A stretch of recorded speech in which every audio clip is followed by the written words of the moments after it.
వాడై ఉండి మీరు ఇలా చేయటం ఏంటి? ఒక పేషెంట్ బాడీలోనికి వైరస్ ప్రవేశిస్తే డాక్టర్ గా దాన్ని ఎలా చంపేస్తానో సమాజం మీదకి వచ్చే వైరస్ ని కూడా ఒక పౌరుడిగా అలాగే చంపేస్తాను. పోలీసులు మేమున్నాంగా, యాక్షన్ తీసుకుంటాంగా. పోలీస్ ఎక్కడ? కల్తీ జరిగిందని నిలదీసిన రైతుని అదే కల్తీ మందు నోట్లో పోసి చంపేస్తే నో పోలీస్. కాంట్రాక్టర్లను చంపేసి టెండర్లు పిలిచిన లేడీ ఆఫీసర్ ని తీసుకెళ్లి రేప్ చేస్తే నో పోలీస్. ఇదేంటి అని ఎదురు ప్రశ్నిస్తే దారుణంగా చంపేసినప్పుడు నో పోలీస్.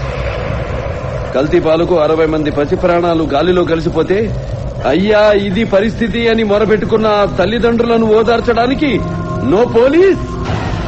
పోలీస్ స్టేషన్ కి వెళ్లిన పాపానికి 300 మందిని మూర్ఖంగా చంపి బావిలో పాతేస్తే నో పోలీస్.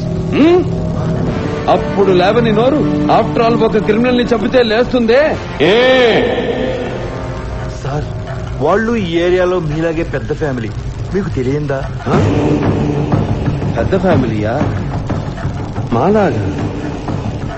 వద్దు, ఫ్యామిలీ చరిత్రల గురించి మాట్లాడొద్దు ఎస్పీ. చరిత్ర అంటే మాది. చరిత్ర సృష్టించాలన్నా మేమే, దాన్ని తెరగ రాయాలన్నా మేమే.